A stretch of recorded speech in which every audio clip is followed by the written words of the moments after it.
Good afternoon. This is your 12:10 session. I am Nikki Gio with the City of Vancouver, and I will be moderating Municipal Engagement of Sovereign Indian Nations in Stormwater Planning by Michael Martinez. Please type your questions in the Q&A box. Questions will be answered following the presentation. And with that, Mike, you could take it away. Good afternoon. My name is Mike Martinez. I'm a Habitat Policy Analyst for Water Resources with the Northwest Indian Fisheries Commission. The opinions expressed during this presentation are mine only and do not reflect opinions or positions of the Northwest Indian Fisheries Commission or its member tribes. And just to give you an overview of our conversation today, I'm going to spend quite a bit of time actually on background law, then talk about some tribal stormwater issues before we talk at the end about stormwater planning. I anticipate that this presentation will go quickly. There are a lot of slides, but it's going to move fast, and we should have plenty of time for comments and questions at the end. Before we get started, let's pause to acknowledge that we are on the traditional lands of the first people of Washington and honor with gratitude the land itself and the indigenous people of Washington State. As I mentioned, I work for the Northwest Indian Fisheries Commission, which is comprised of 20 Western Washington treaty tribes. The commission was established by the tribes to provide capacity to serve tribal co-manager needs after federal courts declared that the tribes are co-managers of Washington's fisheries. The treaty tribes are sovereign nations under the U.S. Constitution with powers of self-governance. The Constitution recognizes two other classes of sovereigns besides Indian tribes: the states and foreign nations. The president can negotiate treaties with tribes and foreign nations subject to Senate ratification. And these treaties are the supreme law of the land. The Commission's tribes negotiated through 5 different treaties with the United States. Through these treaties, tribes reserved a right to fish at usual and accustomed areas.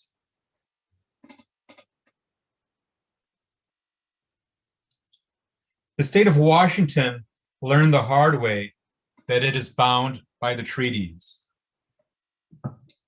Along with the federal trustee, the United States of America, tribes asked federal courts to affirm their treaty rights, which the courts have done consistently, including the Supreme Court of the United States. In 1974, Judge George Bolt clarified that the tribes maintain the right to fish at usual and accustomed areas, and the tribes co-manage 50% of the fish harvest. The state can regulate tribal fishing only pursuant to demonstrated conservation needs.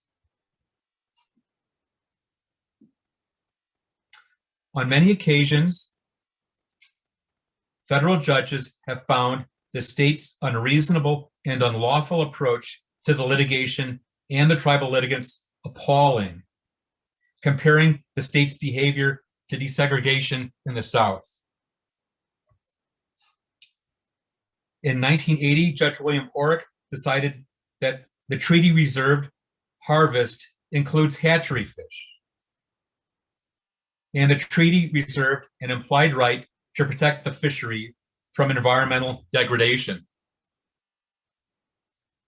In Hovey-Baldridge, the federal district court concluded that the state and tribes must manage the fishery basin by basin, fish run by run, pursuant to long-term plans. In 1994, Judge Edward Rafiti decided tribes reserved a right to harvest shellfish at usual and accustomed places, just like finfish. In 2018, the Supreme Court of the United States revisited the environmental degradation issue considered by Judge Orrick affirming Judge Ricardo Martinez, who confirmed the treaty right to harvest fish means that there must be fish to harvest, and that the state violated treaties by maintaining barrier culverts that degraded salmon habitat and prevented fish migration and spawning. Judge Martinez, no relation, also points out that treaty rights are at risk because of lost and damaged spawning and rearing habitat, rendering tribal treaty rights perhaps meaningless.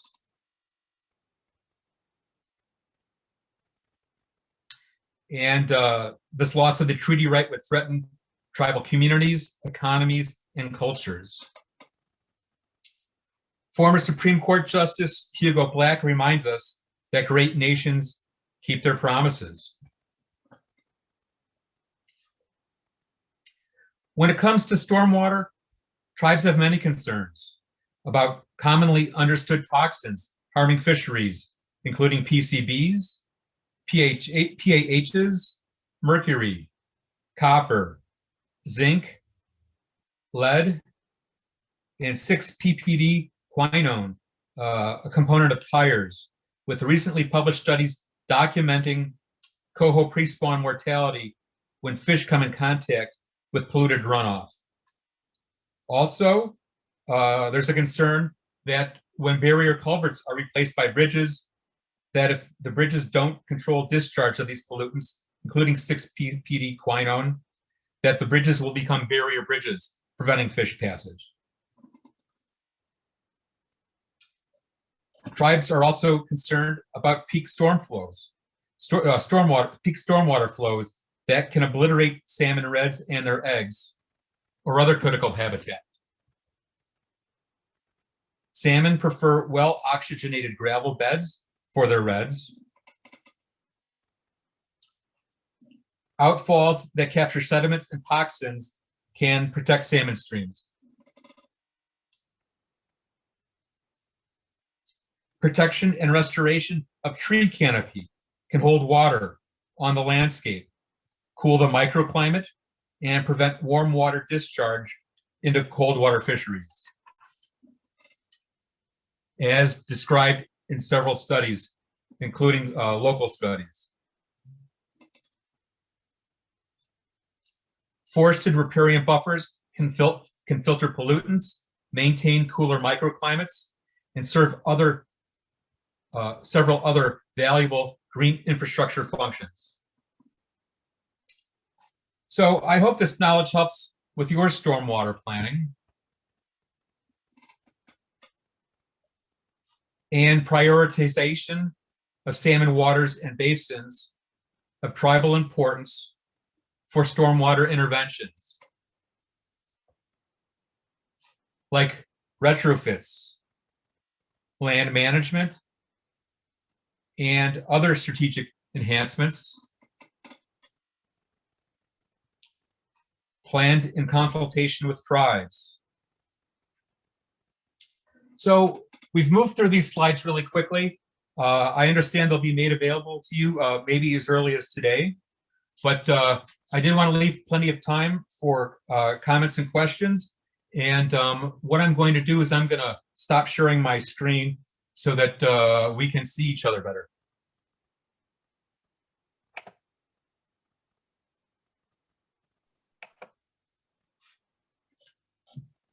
All right, Mike, we do have one question in the chat box. What do you know about the tribes and state stance towards incenting mature tree retention everywhere as a policy priority?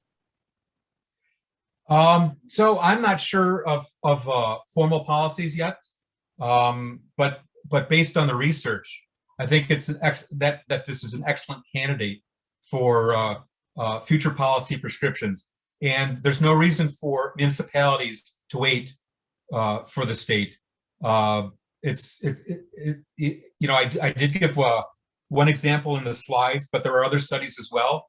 This is it's known that environmental degradation can be prevented by keeping the trees on the landscape when it's fragmented in development. So if your planning and permitting practices require retention of the existing canopy, we're starting off in a better place. That makes a lot of sense. Oh, we have a couple more questions here in the chat. Are there regional maps of the usual and accustomed fishing areas? No, there are not. That's information that the tribes don't share readily. And I work for 20 tribes. I don't know the full extent of those usual and accustomed areas. There is no substitute for direct interaction with tribal staff. Great. Another question here from Heidi. Have the tribes reached out to the development community? You know, each tribe is its own sovereign nation, and I suspect that some of the tribes have good relations with the builders in those watersheds, but I think it's going to vary from tribe to tribe. Sure. And do you know if the EPA is prioritizing NPDES permits for jurisdictions that discharge to tribal land?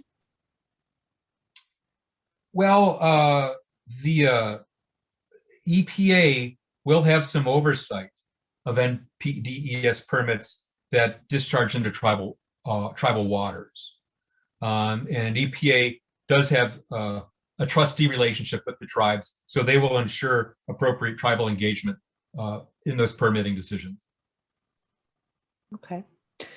Question from Kaz. Can you discuss the commission's involvement or interest with climate change impacts on fish protections?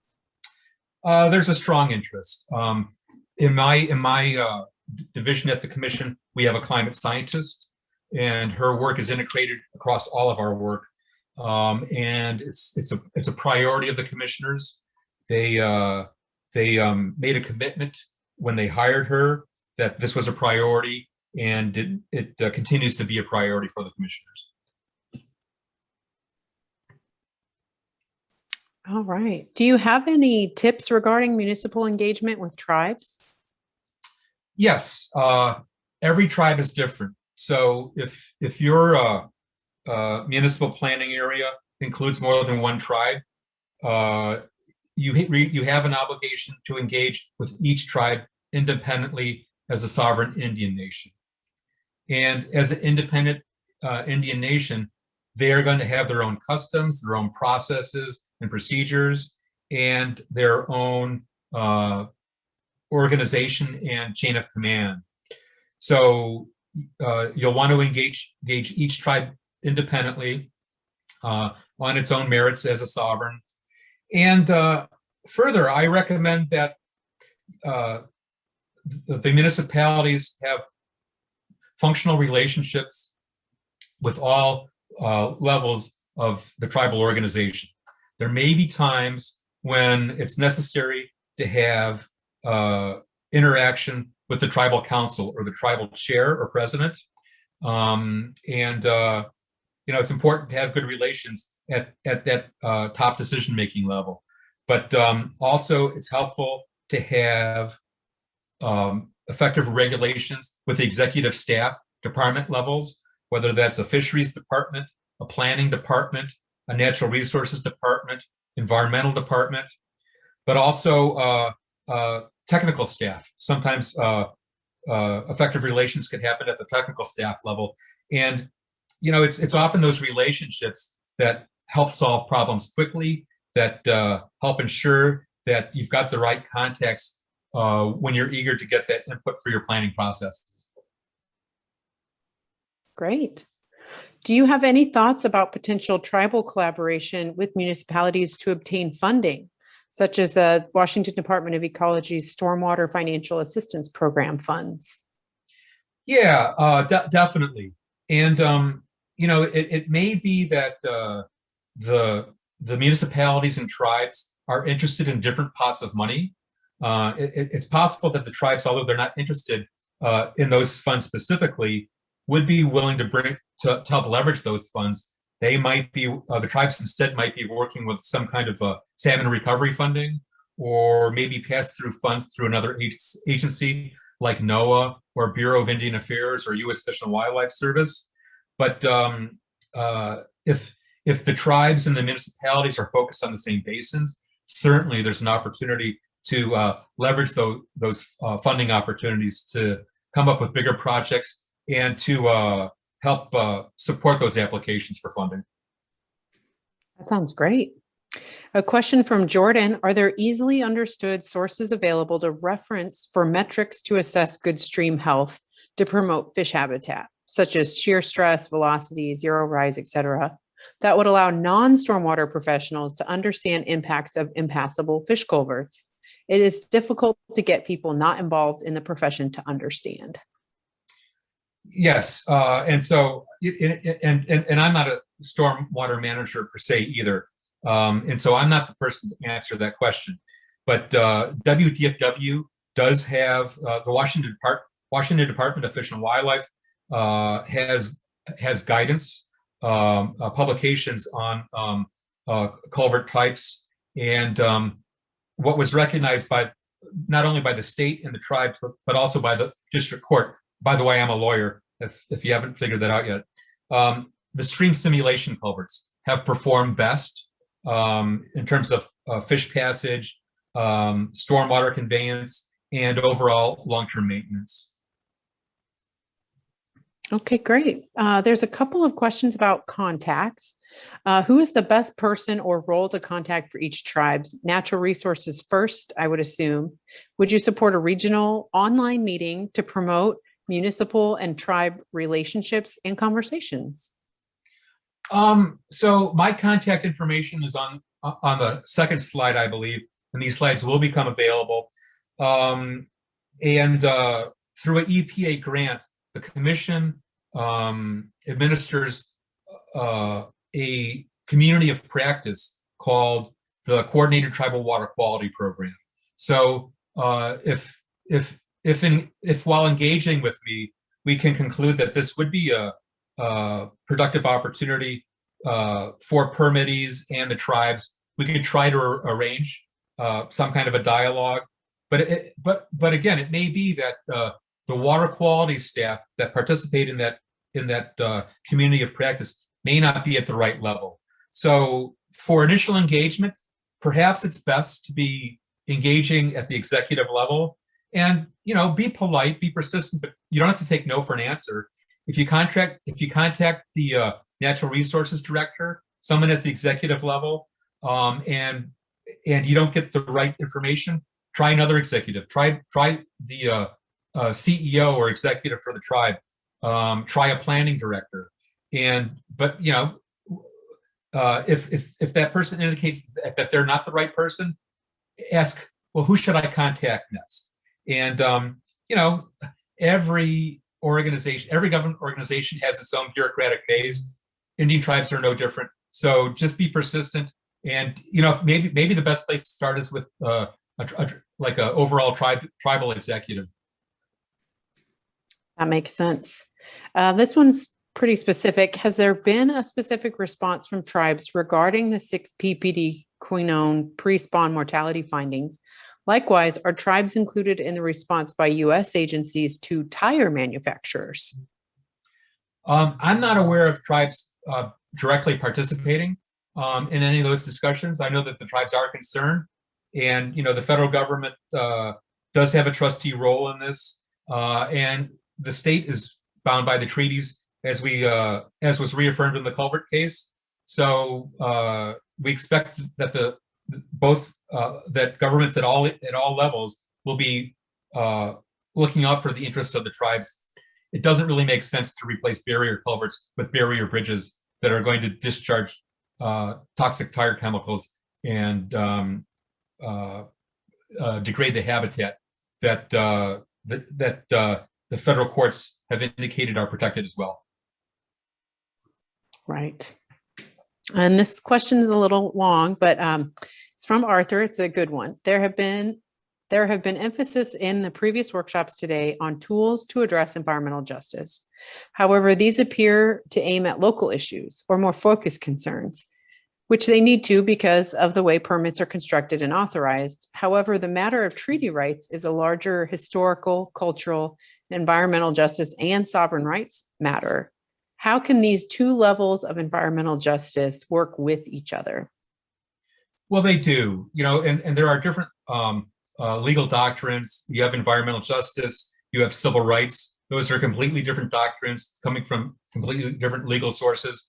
The treaty rights, though, are the supreme law of the land, coming directly out of the Constitution. So it's actually kind of a layering of protection, civil rights, environmental justice, and the treaty rights.